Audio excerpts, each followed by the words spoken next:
pemerintah jangan meremehkan ini Mendagri, Menko Polhukam, dan yang Menteri Agama jangan biarkan ini berlarut-larut karena bisa aja nanti terjadi amuk massa, Habib disembelih. Tidak boleh kita biarkan seorang pun untuk menghina ulama, mengkerdilkan ulama, menjatuhkan martabat para ulama. Kenapa? Karena ulama adalah simbol Islam. Mudah-mudahan tidak kita pulang dari tempat ini melainkan Allah telah tulis nama kita semua sebagai penghuni-penghuni surga, sebab kita telah memuliakan dan membela ulama. Amin ya rabbal alamin. Dan mudah-mudahan monyet pleret cucu PKI segera ditangkap, saudara. Ini si monyet pleret si Fuad, saudara, jelas-jelas buat keonaran, betul. Di demo berkali-kali, dilaporkan berkali-kali. Saya tanya, monyet Fuad ditangkap tidak? Tidak. Di penjara tidak? Tidak. Apa si monyet pleret ini, saudara, lebih mulia dibanding para alim ulama kita? Kurang ajar. Maka ini akan menunjukkan integritas Mabes Polri. Kalau sempat setelah aksi hari ini si monyet pleret tidak ditangkap, maka perlu dipertanyakan integritas polisi di Republik Indonesia ini, betul? Saya mau tanya, siap dukung polisi tangkap si monyet pleret? Ya. Siap dukung polisi untuk tangkap monyet pleret? Siap. Maka Fuad PKI ini tidak ada jalan keluar sebelum reaksi umat bergulir di mana-mana. Maka kita minta kepada Mabes Polri untuk segera tangkap monyet Fuad PKI. Kalau kita sudah dukung kepolisian, kemudian tidak diproses dan dipenjarakan, maka pilihan kita yang kedua, kita dukung hukum adat yang telah dikeluarkan oleh orang-orang pejabat Sulawesi Tengah segera. Tahu hukum adatnya?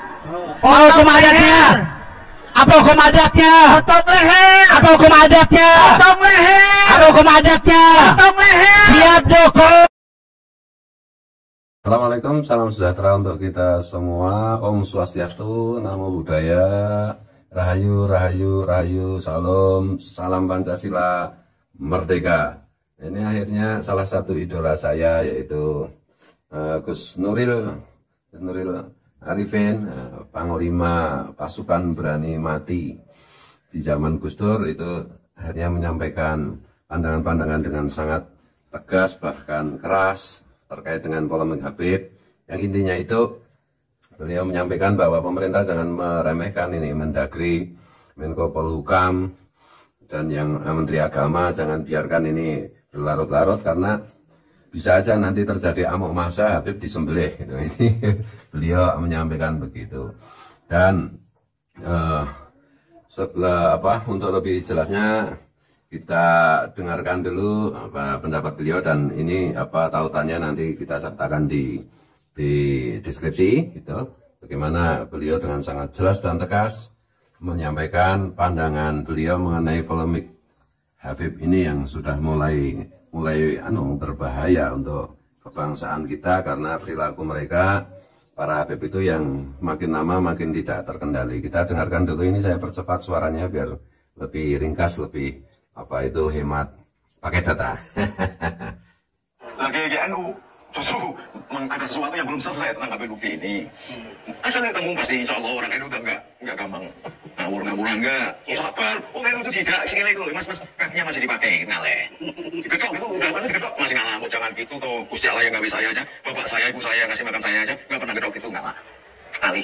Tapi kalau sudah 3 kali, jangan tanya. Orang Jawa itu, Indonesia meninggal di Pulau Jawa itu, orang harus tahu separuh negaranya adalah gunung berapi. Artinya ini mempengaruhi psikologi rakyat Indonesia.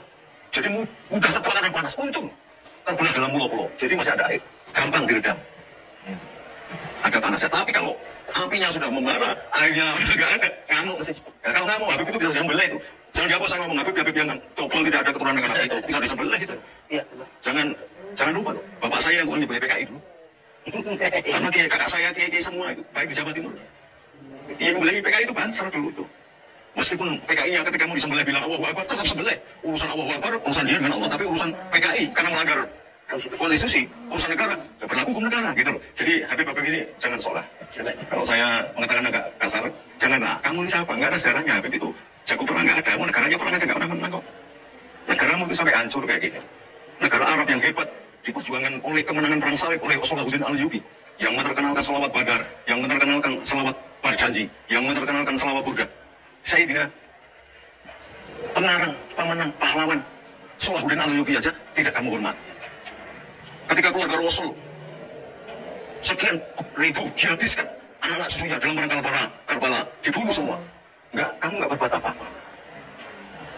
Tapi sekarang kamu karena mendapatkan keuntungan dengan klaim keluarga Nabi, kamu mendapatkan rezeki. Tapi ingat loh, Nabi pernah mengatakan berdoa agar keluarganya itu dalam pas-pasan, kalau tidak boleh dikatakan miskin. Nah, kalau kalian kemudian berpoya-poya, berharta benda, berkaya-kaya, nuti siapa? Ngaku cucunya tapi tidak akan ikuti datuk neneknya, moyangnya. Nah, bagaimana ini kan sama dengan bakar sate di sono, panggangnya di sini. Bisa matang apa? Tidak matang. Ingat loh. Satu hal lagi, kenapa ini ribut tiba-tiba? Itu karena dimanfaatkan oleh kepentingan politik. Oleh sebab itu saya mengatakan Mendagri, Menko Polhukam, Menteri Pertahanan, Kapolri harus tegas.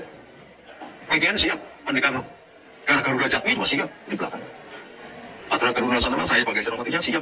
Kalau misalnya kayak ini nanti dikatakan melanggar HAM karena memukul atau apa kepada mereka yang kurang ajar dan kemudian suka mendiskreditkan pemerintah, penduduk pemerintah, membuat keonaran, PGN siap berada di depan. Tanggung dibayar. Udah lama yang membuarkan FPI saya. Lalu diakomodir oleh Presiden kupingnya mendengar omongan rakyatnya. Maka sekali lagi saya minta Bapak Presiden tolong turun. Mengatasi persoalan ini nggak bisa hanya sepotong-sepotong. Dunia sudah merasakan betapa hasil pengetahuan itu demikian hebat. Maka kalau melihat siapa dia, jangan melihat jarine, apalagi jaraknya sudah 1600 tahun. Ada yang fase. Jadi Rasulullah berpuasa terakhir. Seperti ini nih, contohkan. Rasulullah pernah sudah puasa terakhir. Dianggapnya ini puasa terakhir. Tapi ternyata setelah asar ada orang Badui datang terkopoh-kopoh kepada Rasul dan mengatakan saya melihat hilal. Rasulullah bakalan puasa kok. Gitu loh. Ini sama. Bertahun-tahun mengaku klaim anak keturunan Nabi. Ya kan? Terus ada kiai muda yang pintar dan dilengahi barangkali dia sholat tahajud atau berapa atau wiridan beribu-ribu wiridan diusik oleh pangeran, mempunyai perbenaran kita buka-buka, nggak ketemu, menghasilkan satu fakta. Ya harusnya seperti Rasulullah menerima kabar, meskipun itu orang Badui loh itu. Jadi ada kalau menerima sesuatu yang harus cek, cek. Ini tabayunnya, dia tabayun kok dengan meskipun tabayun dengan orang Badui. Nah ini kiai iman ini kan enggak, kiai aja cek. Siapa yang bisa membuat kitab lebih dari 10 jilid? Bahasa Arab ini. Jadi jangan dilihat karena masih mudanya. Ketika sekumpulan sahabat-sahabat Abu Bakar, Umar, Utsman udah tua-tua, saya dinilai paling muda. Tapi kedudukan ilmu melebihi sahabat yang lain. Ya ilmunya yang dihargai, apalagi moralnya baik dan dia tersambung sanadnya kepada Wali Songo. Nggak usah keturunan Nabi lah, tersambung ke Wali Songo. Nah Wali Songo itu kan pelopor dakwah Islam dunia yang paling berhasil. Negara mana yang didakwai oleh orang-orang Arab atau orang-orang Yaman bisa berhasil kayak Indonesia? Nggak ada. Jangan kemudian bapak moyangnya, nenek moyangnya datang abad ke-18, abad ke-14 saja kita sudah punya raja Islam, kerajaan Islam, terus dia mengaku bahwa ada dakwatul Islam. Kalau tidak ada nenek moyangnya, kalian masih nyembah pohon, wah ini keterlaluan. Gitu. Ya, jadi supaya benar, maka ada political will government, mau presiden, mau menteri kesehatan, mau kapolri, mau mendagri, Menko Polhukam harus bekerja sama dengan Menteri Agama. Jadi sampai memunculkan surat keputusan bersama 6 menteri sekali-kali bikin rekor.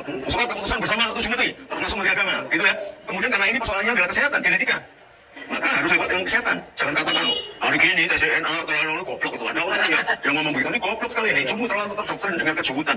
Ya kalau kesehatan menyangkut ilmu kromosom, ada sel ini mengandung atom itu ada proton, ada neutron, ada semua masing-masing. Ketika kemudian bersama terpaku oleh Allah sedemikian hebatnya, Allah itu riziknya sedemikian hebat sekali.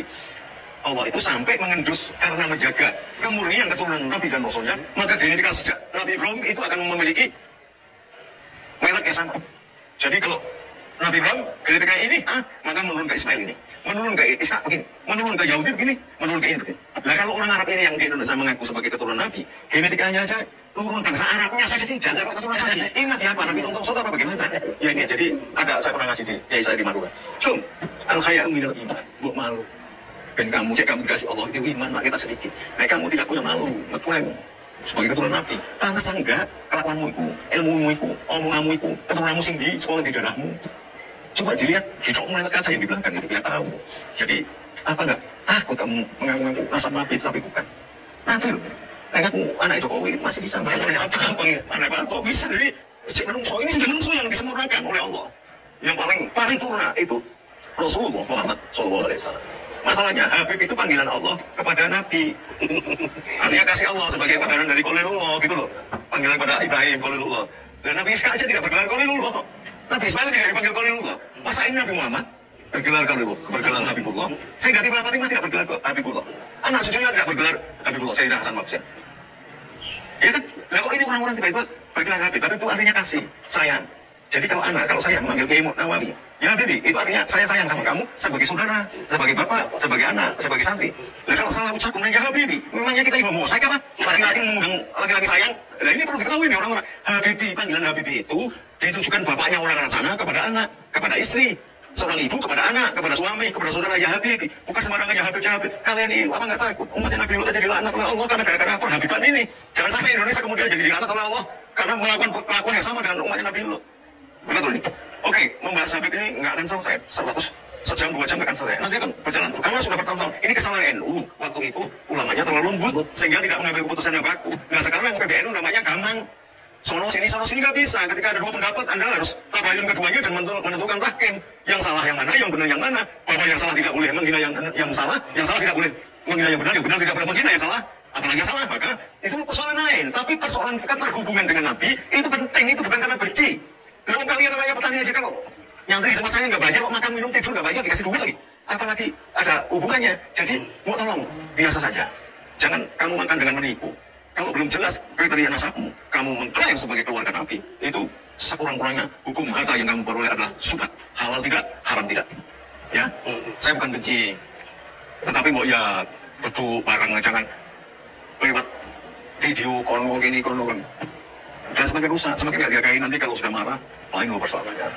Saya ngomong gini sekaligus memberikan harapan dan himbauan kepada Kapolri. Kapolri jangan mandang ini sepele. Panglima TNI jangan pandang ini sepele. Mendagri jangan pandang ini sepele. Menko Polhukam jangan pandang ini sepele. Menhankam jangan pandang ini sepele. Ini penting. Demikian mengakar. Bapak saya mati karena berjuang. Bapak saya sebagai Panglima Mengungsi Jenderal Malaki, Jenderal Nesem. Lalu masih dibohongi dengan mereka-mereka yang mengaku sebagai keluarga Nabi. Padahal kedatangannya adalah menjadi anaknya Belanda, menjadi kotinya, menjadi pemimpin agama bikinan Belanda. Bahkan memufakkan pertempuran kemerdekaan adalah yang dikatakan sebagai jihad itu adalah haram. Ini kan kebalik-balik. Saya patriot, saya cinta tanah air, saya bela Indonesia ini dengan nyawa saya. Bahkan sekarang sudah saya wakafkan nyawa saya. Saya pengen mati. Bukan di tempat tidur, tapi membela agama. Kemudian keturunan Nabi dan negeri ini Indonesia. Jadi jangan main-main ya. Ini belum semua loh, belum semua ngamuk loh. Kalau semua ngamuk, nggak bisa itu polisi ngatasi. Nggak bisa ngatasi itu tentara. Kalau sudah perang horizontal, semuanya angkat senjata, bambu runcing. Semua angkat senjata karena capek sudah mendengarkan omongan para Habib yang kurang ajar ini. Nanti kita bahas lagi sesi yang barangkali penghinaan kepada Nabi Muhammad. Habib itu sudah menghina Nabi Muhammad dan Allah. Ada, saya punya data. Yang kita bahas lagi. Maka kita berdiskusi menemukan titik temu. Sudahlah, yang kencang kenduk, yang kenduk kencang sedikit, jadi harmoni, ada musiknya, oke? Jangan kayak mundur di sini. Kalau kebenaran, boleh apa? Boleh kamu jangan kemudian, ya sudah, bapakmu yang sampai menikmati rental ekonomi akibat paham sebagai keluarga durian Nabi. Padahal durian Nabi cuma 5 yang disucikan, yang lain durian tapi tidak disucikan. Yang disucikan ada 5. Likum satun ukhi utukhi biha harul bapak ilatimah al-musulah wal-muqadu wabnahumah wal-fatimah. Maka Sunan Gunung Jati bikin atuman. Sudah. Nyuwun gandul, Gusti Rasul nyuwun gandul. Ing panase Pak Geblek entuk nyanyi. Gusti Nabi, Gusti Ali putra Garwa. Muga-muga dosa kula 30. Jadi alubali ya Gusti Rasul, Gusti Ali, kedua putunya wabnahumah wal-fatimah. Yang lain itu enggak. Bukan alubali yang disucikan ya. Yang dijamin surga ya. Yang lain enggak. Yang lain enggak. Enggak. Makanya pada waktu itu ada Ruqayyah di sampingnya. Lalu bagaimana ya Rasul dengan saya? Engkau menjumlatil solekah, tapi bukan alur. Padahal itu istri Rasul. Aja